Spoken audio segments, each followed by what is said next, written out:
Freeze! To understand why MKGP feels the need to unleash his anger on an unsuspecting HP printer, we must travel back to the recent past, where Tim has found out that a Hollywood director and daytime Emmy nominee teamed up with a printer company and AI creator, I'll explain later, to create a short film. Company in question, Hewlett Packard. Don't know what that is, probably because it's more well-known to the common man as HP. Hello everyone and welcome back to MKGP. Today we're continuing the series of letting multi-million-dollar companies get into my head and letting me unintentionally advertise for them.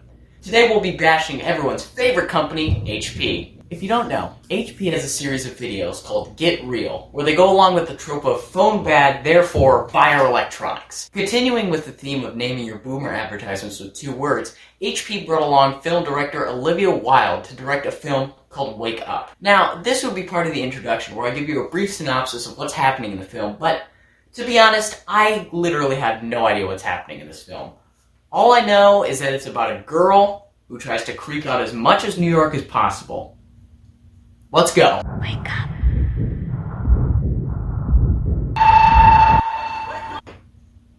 Man. So the film starts out with this super weird segment where our protagonist Jane gets yelled at to wake up. Wake up! And I gotta say, that's a super weird way to run your hospital. Just running around to all your coma patients saying, hey, wake up! I must say, the opening of this film is really well done. It's shot in a claustrophobic way to show how Jane does not want to be in the hospital. And the way that the doctor just bombards her with questions and information just shows more how she doesn't want to be there. You're in the hospital. We need to keep you here for some tests. I mean, I know I'm supposed to be ridiculing this film, but I can actually appreciate how well this scene is filmed. Anyway, the film goes on to show how much Jane does not want to be in the hospital by showing her getting tests, brain scans, showing increasingly depressing shots of her in the hallway, and by literally telling us she needs to get out of the hospital. I need to get out of here. Real subtle there. Now, this is a really small detail that you might not have noticed, but literally everyone in this film is constantly on their phones. And by small detail, I mean the film literally crams it down our throat and does not stop. Now the purpose of this very woke detail is to show us society. I get this is what the film is about, phone bad, but in literally every scene there's background characters on their phone. Everyone. In the next scene, Jane breaks out of the hospital and, surprise, surprise, no one stops her because they're all on their phones. Bruh.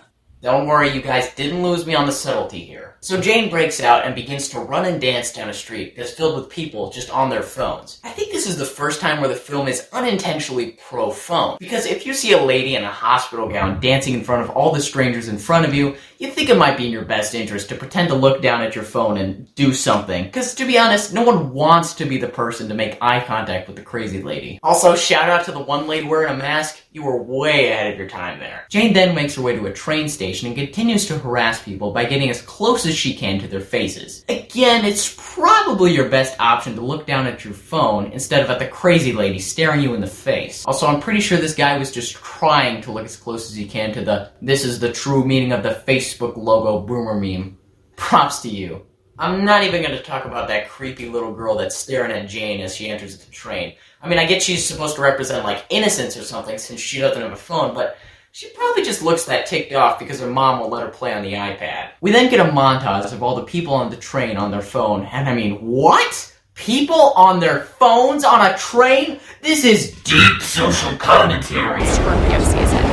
Time for big wrong, right? Every time I've rewatched that train scene, I can't help but laugh, because this is supposed to be a mockery of basic girl culture, but what it unintentionally does is show how devices brought these 2 ladies to talk to each other about something that both commonly interested them. It's trying to mock basic girl culture and phone culture at the same time, but somehow fails to do both. I find it interesting that in trying to say 2 things at once, the film fails at telling either of them. So anyway, Jane goes on to commit petty theft on an unsuspecting woman, and then proceeds to hallucinate a singer who disappears before she can break into song.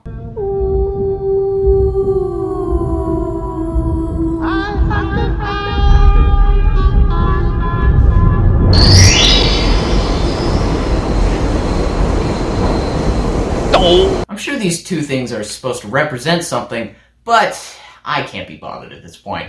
Also, shout out to the one guy playing Minecraft on the train. Yeah, don't think I didn't hear that clear Minecraft anvil noise. And then we get to the eventual indie film dance number. I must say, they missed a perfect opportunity to have all these bikers on their phones and just crash into each other. Now that is a good way to say phone bad if I ever do say so myself. Jane goes on to Times Square and harasses some more unsuspecting people before hallucinating about being a farmer. You know, the one time I've been to Times Square, the only thing I thought about was how good it was to be a farmer. Now that is a good joke. Anyway, Jane goes on to look in an apartment complex and lose her faith in humanity after seeing a bunch of people doing stuff like closing their blinds, arguing with their girlfriend, whoa, listening to the weather, and watching TV. Woo! And all that from a long distance away. But like, the weather? That's a reasonable thing to be using the device for. Jane goes on to, I kid you not, establish a telepathic connection with what I can only assume to be her past self or secret clone or twin or... I don't know. This all got very psychological horror all of a sudden. Hey! Look! Jane witnesses her past self literally get run over by a car. Yeah!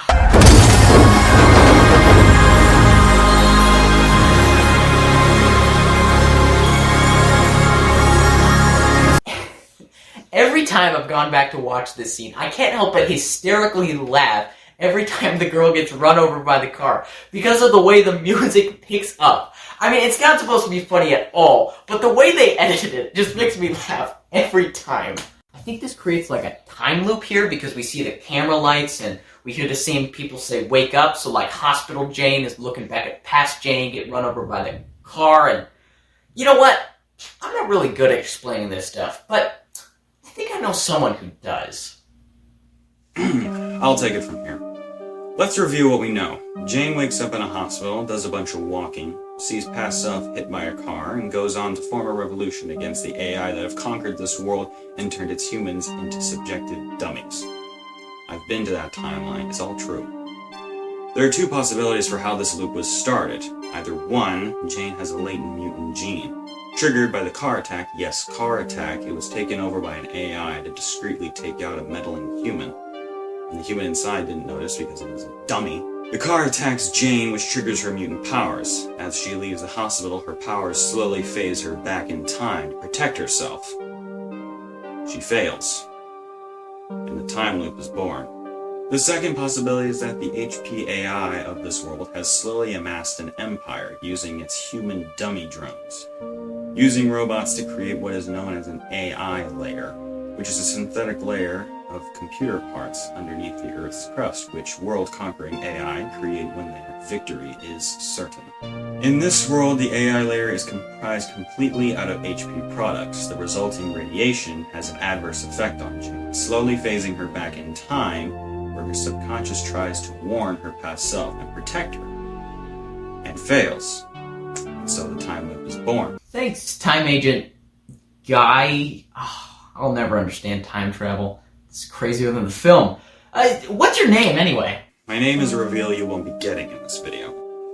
I'll see you in 8 minutes ago. Okay. Cool. Anyway, Jane finds a bunch of people getting work done in a group environment and looks disappointed. All the keyboard clicking sound effects sounds a lot like insects.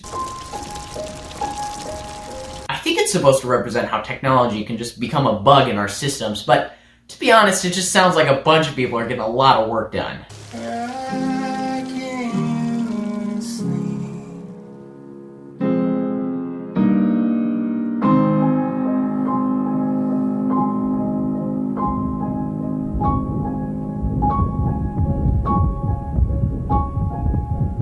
To be honest, what else could you do in this situation? Like, this could lead into a lot of places, so what else can you do but put out your hand? This scene is, pretty awkward. The actors do a great job of making this scene as painless as possible, but to be honest, not even the best actor could make this scene not awkward. And that's where the film ends. Thankfully, it ends with this warm and heartfelt message.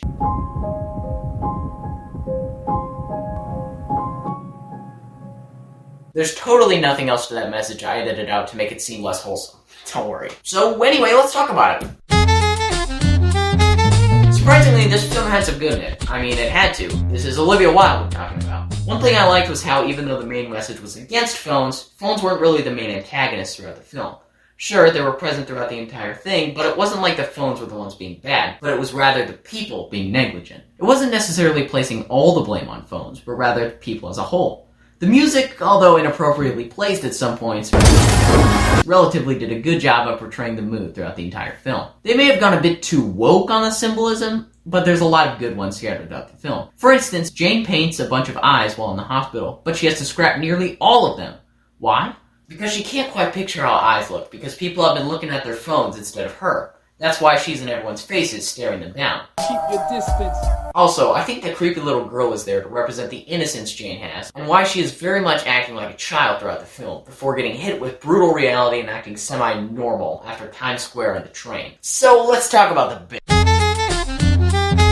For one thing, the theme is trying so hard to be woke, but it flops on its head and it's just boomer propaganda. And unfortunately, if this was trying to advertise to boomers, it wouldn't succeed because I don't think they would be skilled enough to go onto YouTube and look at a short film HP made. The theme very much reminds me of that animation from a few years ago that was animated like it was from the 30s, very much trying to say that phones were bad and ruining society, but failing miserably. While Wake Up isn't as in-your-face as that film, it still suffers from the same things that made that animation bad. Another thing that bugs me about Wake Up is the story and how it progresses. When I watched it for the first time, I had no idea what was happening. I hope I did a good job of explaining it in this video, but I'm sure some of you are still confused. By at least the third watch, I had a good grasp of what was happening, but some of the elements are still a mystery to me. The dance number, the singer on the train, and the time loop are all still mysteries to me. Jane as a character is well performed, but lacks in personality. I get that she's called Jane Doe because that means literally anybody could put themselves into her shoes and live her experience, but I just don't think that as a character she's written very well. Most everything she does is awkward, and a lot of her actions just don't make any sense.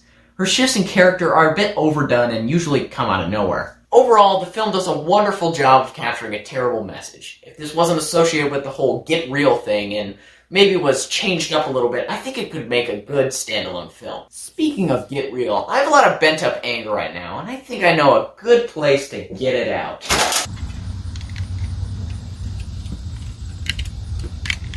And remember, don't try this at home. Or anywhere else.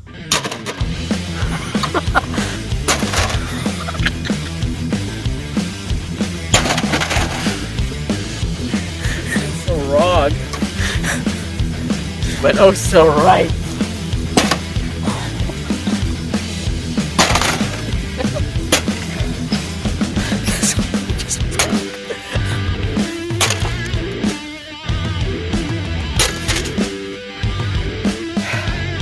And that's how you deal with an HP printer.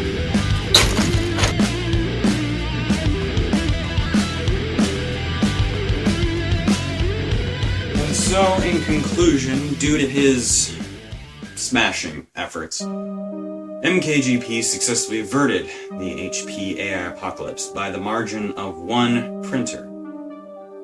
And unfortunately, this is where the video must come to an end, and so I direct you to go watch another video. Watch as many videos as you can, as if the fate of the universe depended on it. You might not see it now, but it does. It always does. Butterfly effect is a strangely powerful thing.